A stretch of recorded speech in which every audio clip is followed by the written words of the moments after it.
جب حضور قرب خاص میں گئے، ان منازل کو طے کر گئے جہاں تک نہ کوئی گیا تھا نہ کوئی پہنچ سکتا تھا، تو اللہ نے اپنے محبوب کو بہت کچھ دیا،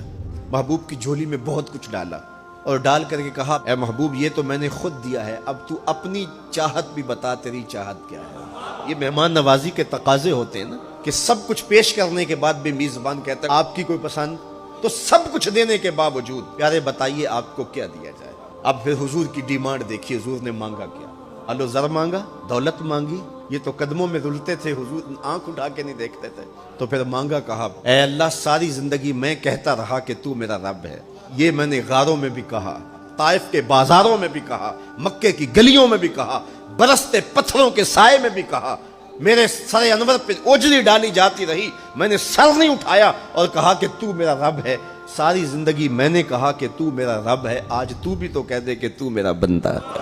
مجھے عبد کہہ کے پکار دے۔ ملا جیون علیہ رحمہ فرماتے، امام راضی بھی لکھتے ہیں کہ حضور کا پسند فرمودہ ہے، اور پھر عبدیت کا بندے کی طرف سے جو